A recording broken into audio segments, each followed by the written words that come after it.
Hello students, this is the next lecture of general organic chemistry. Last class के अंदर inductive effect पर अपन ने बात करी। आज अपन बात करेंगे एप्लीकेशन ऑफ इंडक्टिव इफेक्ट। अब before starting with application of inductive effect आपको थोड़ी सी बेसिक टर्मिनोलॉजी क्या है, कार्बोकेटाइन क्या है, कार्बो एनाइन क्या है, कार्बन फ्री रेडिकल क्या है, क्योंकि अपन को क्या है इंटरमीडिएट्स की स्टेबिलिटी पढ़नी है। तो रिएक्शन इंटरमीडिएट्स हैं कार्बोकेटाइन, कार्बो एनाइन और कार्बन फ्री रेडिकल, और इनके बारे में जानकारी सबसे पहले अपने को जुटानी है। तो एप्लीकेशन ऑफ इंडक्टिव इफेक्ट पढ़ने से पहले अपन एक बेसिक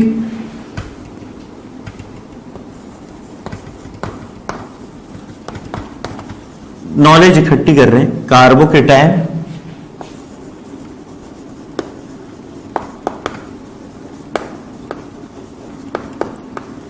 कार्बन फ्री रेडिकल,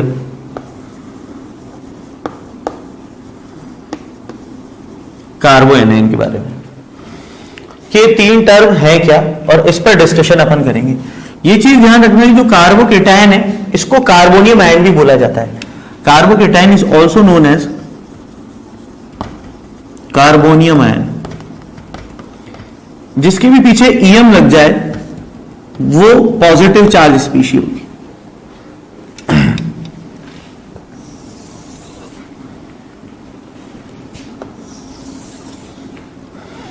अब डिस्कशन करते हैं कार्बोकेटाइन वाली बात पे।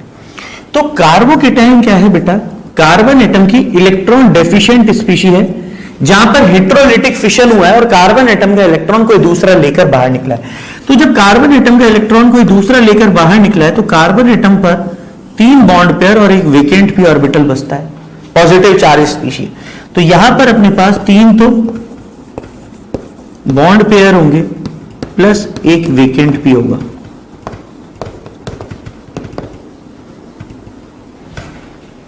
हाइब्रिडाइजेशन पे बात करें तो 3 बॉन्ड पेयर हैं, 1, 2 और 3 बॉन्ड पेयर, एक वेकेंट पी ऑर्बिटल। तो हाइब्रिडाइजेशन अपने लिए क्या होगा?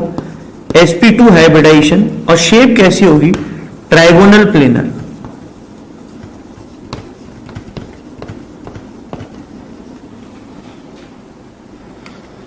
तीन बॉन्ड पेयर, एक vacant p orbital, trigonal planar, sp2 hybridisation. Outermost electrons, outermost shell में कार्बन एटम के पास कितने इलेक्ट्रॉन है? 3 इलेक्ट्रॉन खुद के, 3 इलेक्ट्रॉन शेयर किए हुए। तो अपन क्या बोलेंगे? 6 electrons in outermost shell. 6 electrons का मतलब क्या हो गया? Incomplete octet. इनकंप्लीट ऑक्टेट मतलब electron deficient.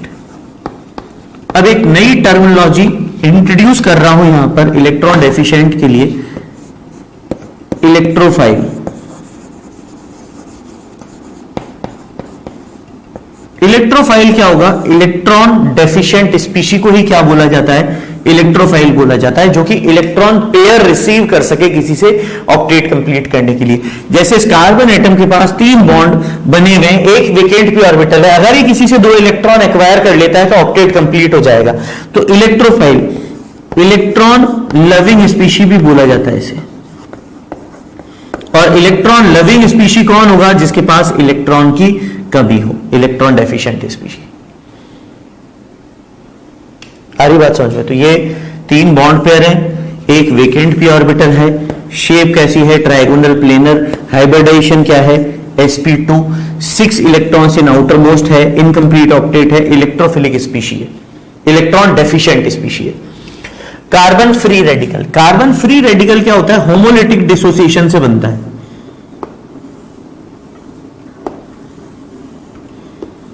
Half filled P orbital, एक इलेक्ट्रॉन इस पे यहां पर दिखा रहे हैं, जो कि डॉट के रूप में भी दिखाया जा सकता है। ठीक है, डॉट के रूप में भी दिखाया जा सकता है। अगर अपन पी ऑर्बिटल में नहीं दिखाए तो ये डॉट के रूप में एक इलेक्ट्रॉन, 1, 2, 3, 4, 5, 6 और ये 7वां इलेक्ट्रॉन। तो यहां पर अगर अपन बात करें, यहां पर भी अपने पास कितने बॉन्ड पेयर हैं? 3 बॉन्ड पेयर और एक half filled P orbital.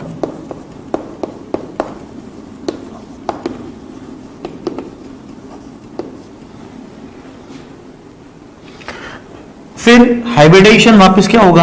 3 bond pair है तो sp2 हाइब्रिडाइज्ड और शेप कैसी होगी वापस, ट्राइगोनल प्लेनर। कितने इलेक्ट्रॉन आउटर मोस्ट में होंगे, 7 electrons in outermost shell. 7 electrons हैं, फिर भी इनकंप्लीट ऑक्टेट है। इनकंप्लीट ऑक्टेट है, इलेक्ट्रॉन डेफिशिएंट स्पीशीज है। पर इलेक्ट्रोफाइल नहीं बोलते, क्योंकि इलेक्ट्रोफाइल वो स्पीशी होगी जो इलेक्ट्रॉन पेयर ले ले। ये पेयर नहीं ले सकता, केवल एक इलेक्ट्रॉन ले सकता है। ठीक है, फिर बात करते हैं कार्बो एनायन पे। तो ये तो किससे रिप्रेजेंट होगा, सी डॉट से। ये किससे रिप्रेजेंट होगा, कार्बो एनायन, कार्बन एटम और नेगेटिव चार्ज। कार्बो एनायन कब बनेगा, जब कार्बन एटम को कोई इलेक्ट्रॉन देकर जाए। कार्बन और मेटल का बॉन्ड हो, सोचो यहां पर कार्बन एटम है और यहां पर अपन ने क्या कर रखा है, इसका समझ लो Mgx के साथ बना रखा है। तो ये Mg पॉजिटिव पार्ट और कार्बन नेगेटिव पार्ट, ये दोनों इलेक्ट्रॉन क्या करेगा, कार्बन एटम अपने फेवर में तोड़ लेगा। तो मैग्नीशियम का इलेक्ट्रॉन ग्रैब करने के बाद अपने पास क्या देखने को मिलेगा, Mg पॉजिटिव चार्ज और X। ये कार्बो एनायन बन गया। फिर कार्बन कार्बन एटम का बॉन्ड था हाइड्रोजन का, एक इलेक्ट्रॉन इस हाइड्रोजन के पास, एक इस कार्बन एटम के पास। तो कौन सी स्पीशी आ गई, radical, C dot plus H dot. Carbon atom था और मान लो क्लोरीन एटम था, higher electronegative atom, polar covalent bond था, ये डेल नेगेटिव और ये डेल पॉजिटिव। क्लोरीन ने कार्बन एटम का इलेक्ट्रॉन भी क्या करा, अपने फेवर में तोड़ लिया। किसमें, कार्बो को बना दिया cation positive charge plus Cl negative. तो इस तरीके से कार्बो कैटायन, एनायन और रेडिकल स्पीशी जनरेट होंगी। अब ये तो बात हो गई अपने पास एक फॉर्मेशन की। अब अगर मैं आपसे बात बताऊं तो जैसे कैटायन है, कैटायन को अगर अपन ने एक इलेक्ट्रॉन खिलाया +1 इलेक्ट्रॉन, तो कैटायन किस में कन्वर्ट हो जाएगा, रेडिकल में, 6 से 7 इलेक्ट्रॉन। और फिर एक और इलेक्ट्रॉन खिलाया +1 इलेक्ट्रॉन रेडिकल को, तो किस में कन्वर्ट हो जाएगा, एनायन में। फिर एनायन में से अगर एक इलेक्ट्रॉन माइनस किया तो रेडिकल, और रेडिकल में से एक इलेक्ट्रॉन माइनस किया तो कैटायन। तो कार्बो एनायन कौन सी स्पीशी होगी, कार्बो एनायन ऐसी स्पीशी है जहां पर अपने पास इलेक्ट्रॉन पेयर एक लोन पेयर में पड़ा हुआ है और उसके कारण कार्बन एटम पर क्या है, नेगेटिव चार्ज, क्योंकि दूसरे का इलेक्ट्रॉन एक्वायर किया हुआ है। किसी का इलेक्ट्रॉन लेते हैं तो नेगेटिव चार्ज, किसी को इलेक्ट्रॉन देते हैं तो पॉजिटिव चार्ज। अब इसके पास क्या है, 3 तो बॉन्ड पेयर है प्लस एक लोन पेयर है। नॉन बॉन्डेड इलेक्ट्रॉन पेयर को क्या बोलते हैं, लोन पेयर बोलते हैं। तो अगर अपन गिने 1 2 3 4 5 6 7 8, 8 इलेक्ट्रॉन है, 4 bond pair, 3 bond pair plus एक लोन पेयर, हाइब्रिडाइजेशन क्या आएगा, sp3 हाइब्रिडाइजेशन। पर शेप के अंदर लोन पेयर को काउंट नहीं करते हैं, इसलिए जो शेप है उसे क्या बोलते हैं, pyramidal shape.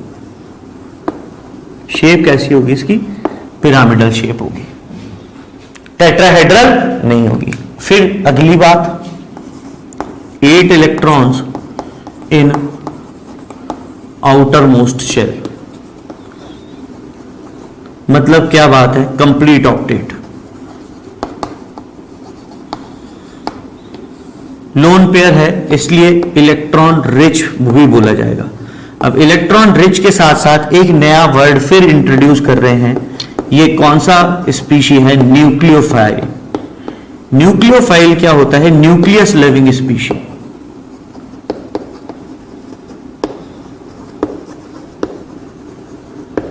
Nucleus living species या इलेक्ट्रॉन रिच स्पीशी, जो किसी को इलेक्ट्रॉन पेयर दे सके, जो किसी को इलेक्ट्रॉन पेयर दे सके। इलेक्ट्रॉन पेयर कैसे दे सकता है, ये इलेक्ट्रॉन पेयर पड़ा हुआ है, कोई अगर इलेक्ट्रॉन डेफिशिएंट स्पीशी आई तो कहां पर अटैक करेगी, इसके लोन पेयर पे। आ रही बात समझ में। तो 8 इलेक्ट्रॉन है आउटरमोस्ट शेल में, एक लोन पेयर पड़ा हुआ है किसी को देने के लिए, इलेक्ट्रॉन पेयर डोनर अपने लिए क्या हो जाएगा, यहां पर न्यूक्लियोफाइल। कंप्लीट ऑक्टेट है, इलेक्ट्रॉन रिच स्पीशी। तो 3 स्पीशी अपने को ध्यान रखनी है। यहां से अपन आपको बात बताना चालू करते हैं। कार्बोकेटायन इलेक्ट्रॉन डेफिशिएंट स्पीशी है, कार्बन फ्री रेडिकल ये भी इलेक्ट्रॉन डेफिशिएंट स्पीशी है, कार्बो एनायन ये हमारे लिए इलेक्ट्रॉन रिच स्पीशी है। और बनेंगे कैसे, थोड़ा थोड़ा अंदाजा बता दिए। कार्बन मेटल का बॉन्ड होगा तो हमेशा कार्बन एटम के फेवर में टूटेगा। कार्बन का कार्बन के साथ बॉन्ड हो या हाइड्रोजन के साथ बॉन्ड हो, और अपन ने जैसे यहाँ पे Cl डॉट का अटैक कराया H पे, तो क्या बाहर निकलेगा, H बाहर नहीं निकलेगा, क्या बाहर निकलेगा, HCl, और कार्बन पे क्या होगा, डॉट आ जाएगा, रेडिकल बन जाएगा। थर्ड, कार्बन का है किसी ज्यादा इलेक्ट्रोनेगेटिव एटम के साथ बॉन्ड हो, कोवेलेंट बॉन्ड, तो हेट्रोलाइसिस होगा। हेट्रोलाइसिस मतलब अनइवन बॉन्ड टूटना। ये हमारे लिए क्या है, होमोलाइसिस, अपने अपने इलेक्ट्रॉन रखना। ये भी अपने लिए क्या है, हेट्रोलाइसिस। आयन पेयर जिसमें भी आ रहे हैं वो हेट्रोलाइसिस, किसी का इलेक्ट्रॉन लेना या अपना खुद का इलेक्ट्रॉन देना, हेट्रोलाइसिस। अपना इलेक्ट्रॉन अपन ले लेना, दूसरे वाला दूसरे का इलेक्ट्रॉन ले जाए, कोई झगड़ा नहीं, वो क्या होता है, होमोलाइसिस। होमोलाइसिस से कार्बन फ्री रेडिकल मिलेगा, और हेट्रोलाइसिस से अपने को मिल सकता है कार्बो एनायन या कार्बो कैटायन। और ये अपने पास इलेक्ट्रॉनिक स्टेट है। इस तरीके से ऑक्सीडेशन रिडक्शन पर अपन एक दूसरे से कार्बो कैटायन से रेडिकल, रेडिकल से एनायन, एनायन से रेडिकल, रेडिकल से कैटायन में चेंज कर सकते हैं। एक बार पूरा नोट डाउन करो।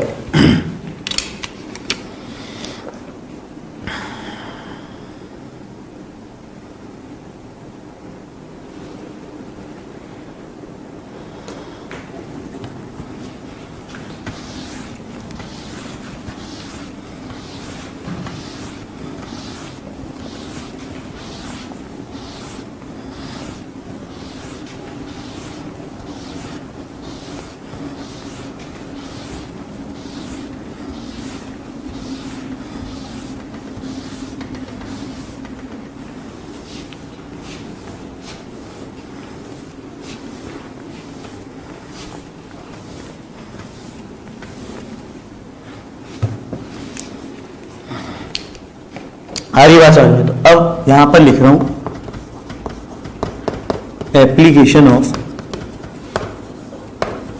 IE का मतलब क्या हो गया, इंडक्टिव इफेक्ट की एप्लीकेशन। सबसे पहले है stability comparison of carbocation. Carbocation के स्टेबिलिटी कंपैरिजन। अब CH3 से ज्यादा स्टेबल है CH3 CH2 चार्ज से ज्यादा स्टेबल है CH3 CH positive charge CH3 से ज्यादा स्टेबल है टर्शियरी कार्बोकेटाइन। कार्बोकेटाइन कैसी स्पीशी है, पर अगर आपसे बात बताऊं तो कार्बोकेटाइन इलेक्ट्रॉन डेफिशिएंट है। अगर अपन इस पे कोई प्लस आई प्लस H या प्लस R रेजोनेंस इफेक्ट पढ़ेंगे, plus H hyper conjugation effect पढ़ेंगे। अगर कोई ऐसा ग्रुप जोड़ दिया जो कि ये ग्रुप ये इफेक्ट रखता हो डोमिनेटिंग नेचर के, और अपन ने कार्बोकेटाइन पे लगा दिए, तो कार्बोकेटाइन की स्टेबिलिटी जो होगी वो क्या होगी, इंक्रीज करेंगे। इन ग्रुप्स को क्या बोला जाएगा, EDG, इलेक्ट्रॉन डोनेटिंग ग्रुप्स।